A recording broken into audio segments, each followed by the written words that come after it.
There we go. All right.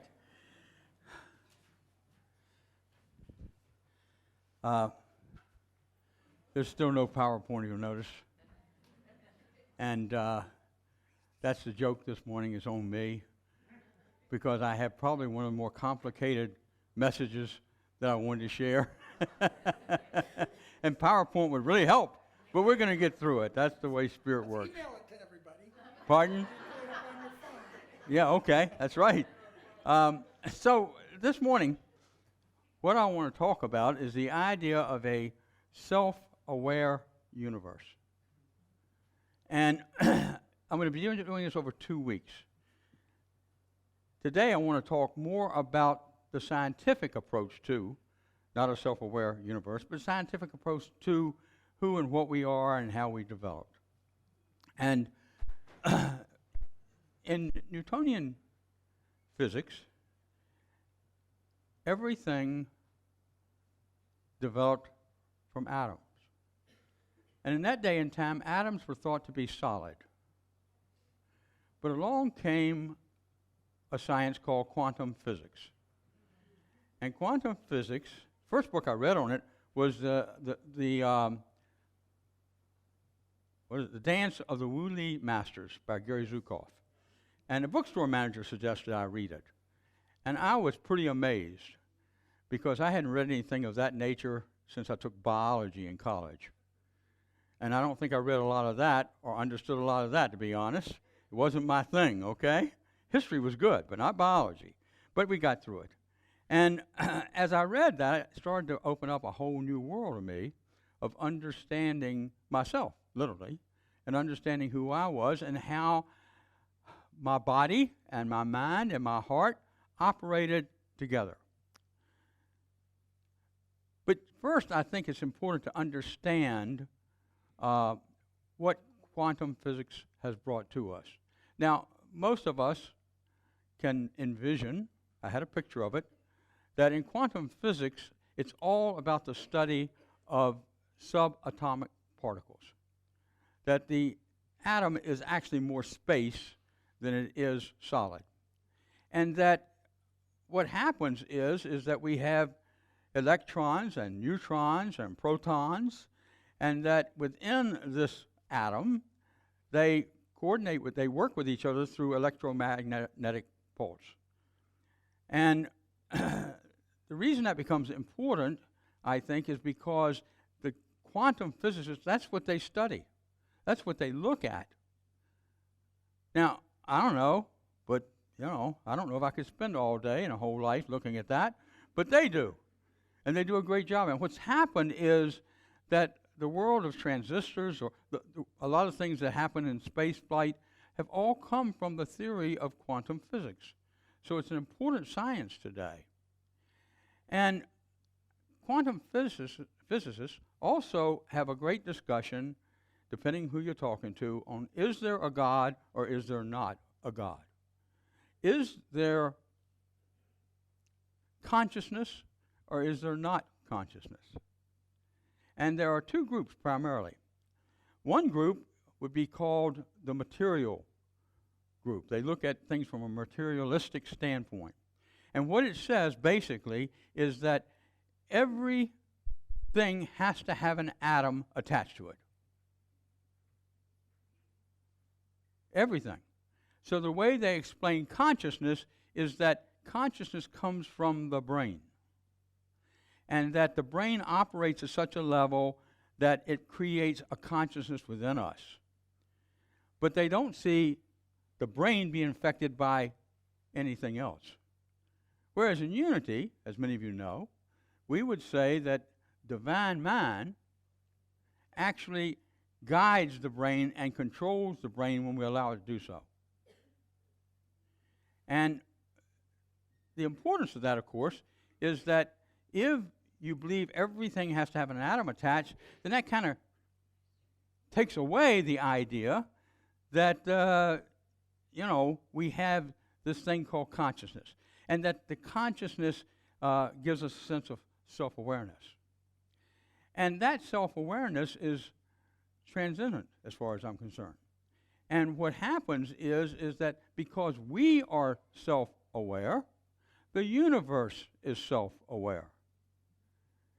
That's what brings us together. That's what connects us. That's what keeps us in alignment with our values and who we are and how we can treat one another and be in the presence of one another and inspire one another and respect one another. But the materialists would say, no, there's no such thing as consciousness. The brain makes it up. And I know most of you would say, well, that's not where I am, okay? But there are people there. I heard Richard Dawkins speak at VCU many years ago, and there was another fellow that did a debate. One of the things I learned from it, the fellow was a scientist or biologist who, like Richard Dawkins, who also was not an atheist, and he believed the traditional Christian teachings. And the two of them would discuss it. What I heard Dawkins say as an atheist was, I don't really believe in that kind of God. But he made an interesting statement during that talk. He did believe that the universe had a design to it. It wasn't just coincidence. But there was, if you looked at the universe, it was design-driven. And I thought, he didn't say this, but I thought about it. I said, if something is design-driven, then there must be a designer. That would make sense, right? And actually, when we get down to it, you and I are the designers of our universe. I just imagine that each of us sees another person in a different way and recognizes people in a different way. Maybe to one of us, the person has a longer nose, and to the other one has a flatter nose, but it's the same person. However we happen to perceive and see what we're looking at. And so what that led to was the idea of the ideal. I'll get the word in a second. The materialist, and then the idealist, okay? The idealist is one who does believe in the science, but also believes that there is something underlying that called consciousness. And that as we understand and look at that consciousness, we begin to see and can define what consciousness is. And consciousness basically is the individual awareness of your thoughts, memories, feelings, sensations, and environments. Essentially, your consciousness is your awareness of yourself and the world around you. Also, interesting enough, your consciousness is also connected to and involved in your DNA. Because your DNA collects memories, collects thoughts, and actually has an idea within it of your past experiences, who you are, and how you're made up. And so if we take a look at that, we find that maybe there's more to this than one thought. You see, again, in a material universe, there's no room for consciousness.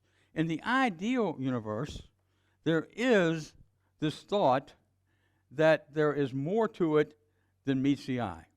There is a metaphysical part to the universe, and we certainly know something about that.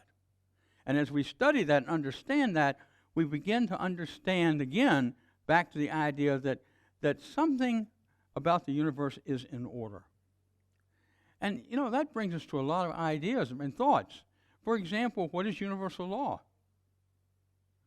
Well, universal law is basically the way in which we can appropriately be in the universe, appropriately be in our skin, and appropriately be able to deal with our lives in a spiritual and loving and caring manner. It means I can look at myself and say, I love myself. It means I can look at myself and say, I love myself, but I'm not acting like it. Right? It means that I can say to you, I love you, and maybe sometimes not act like it. And it's the self-awareness that brings me back to see how I am looking at my life and how am I acting, how am I showing up, that gives me that ability to make corrections and to step back into what I call universal law. And so as we learn to do that, what happens is that we're beginning to learn to live in a self-aware universe. Now, what does this have to do with spirituality? I hope a lot. But it would sound like, if you really look at it from a scientific standpoint, for some scientists who call themselves atheists, and I think some of them, they use the word atheist to rebel against traditional Christian thinking. And they may be right or wrong, but that's what they really use the word for. It's not that they don't believe in something or in themselves or in humanity. It's more that they are looking at one form of religion and saying, that doesn't work for me. So if I can't join that, I must be an atheist. And some of you probably have experienced that, and maybe you're experiencing it today.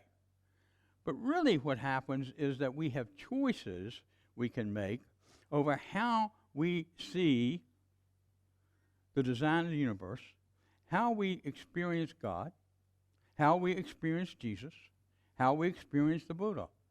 Those are all choices that we have.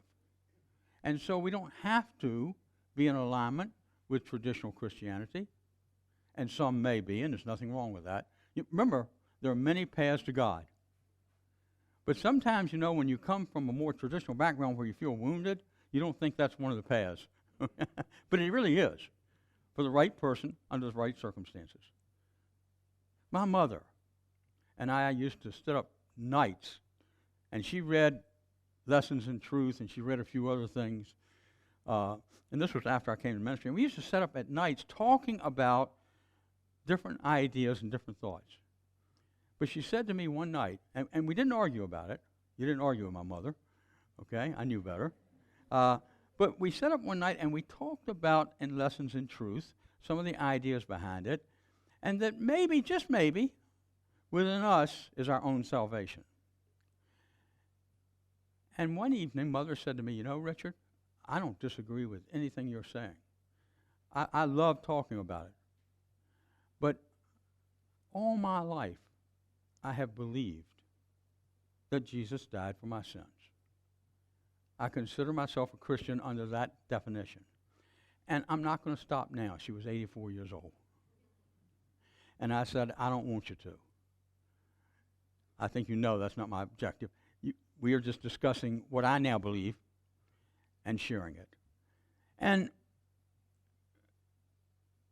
so, I used to say she got Christianity through osmosis. She doesn't remember a time ever being going to say, I'm born again. That was a strange statement to her. Because as a little girl, that's what she learned as Christianity. She learned Jesus loves me, this I know. And that's what stuck with her, and that's what she believed, and she came into an understanding of it to the degree that she wasn't going to change it. It'd probably be impossible for her to change it. But she had a sense of self-awareness. She had a sense of, what do I need for me to be in alignment with her name was Jean Bunch. And so it's very important for us to have this self-awareness. And at the same time, not to deny science. Charles Fillmore said that science and unity were moving closer and closer together. And when we really got into quantum physics, that's the truth of it. And so we are moving closer and closer together. So what does that mean to us? And, this has been the difficult time of this message for me. Because next week I'm going to talk about what I really want to talk about. Okay? It's how we are spiritual beings and how that connects with science from my perspective. But what it says from my perspective is that science is important. If we look at the first chapter of Genesis, if you look at it from a metaphysical standpoint, that is really a definition scientists could believe in, again, when you look at it from metaphysical perspective. Because it actually follows the laws of evolution. Doesn't say it that way, but underneath it really does. And so we can use our faith and use our religious beliefs and our principles to support science, and science can also support us based on their particular belief systems. Because Richard Dawkins says I'm an atheist, although I'm a biologist, that doesn't mean that I have to say he's all wrong. It doesn't mean anything except I can learn from him, and then for myself, through my own self-awareness, determine who and what I am. And for me, understanding that has given me some sense of an understanding that I am a part of this universe. You are a part of this universe. And as part of the universe, together we have a collective consciousness. We have an understanding that connects us heart to heart again, that connects our minds together. And we have this electricity. You feel it here very, very, most often, okay? When you come into this sanctuary, even during the week, if I walk in the sanctuary, I feel a sense of energy that I can't explain. Some scientists someday may be able to explain it to me, but I can't explain it because it's there. And it doesn't have any atoms in it. It's pure, pure energy. Next week, I'm going to talk about this idea of how energy and spirituality and science actually come together, with spirituality being the premier idea that brings us again together and supports us in our growth in unity. That's what I love about unity, is I can have varied beliefs that maybe even disagree with some of you, but we still are able to choose and step into what we believe for ourselves. And in doing that, we grow. In doing that, we become more open and less narrow-minded. So I'll finish this next week. Thank you. No PowerPoint. Thank you.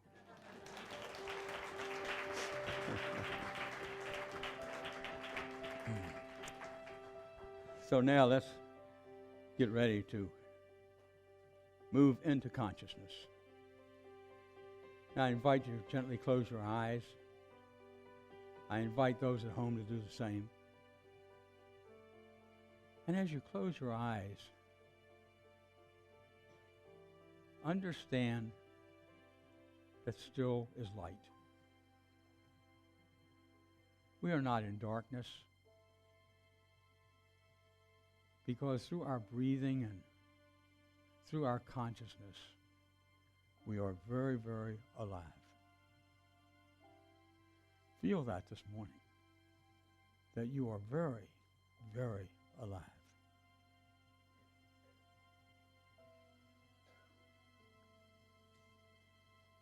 In this moment, allow yourself to just be in beingness itself.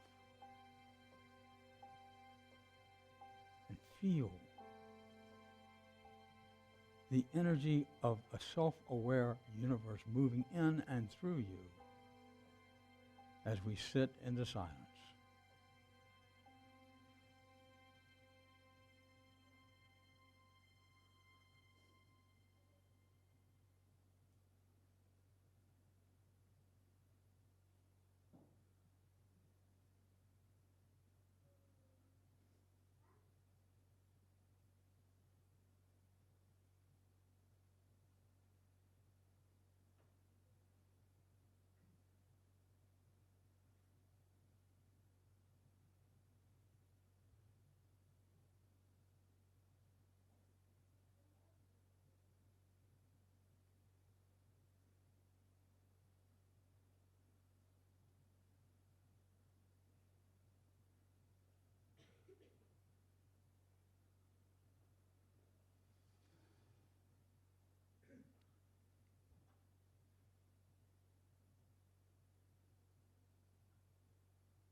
Through the power of consciousness, we come back to this now moment, understanding that we can take that silence with us and that it will awaken us during these coming days to how we set our intentions and how we show up. And we give thanks for the connection we have experienced. And so it is. In the name of the Christ within, amen.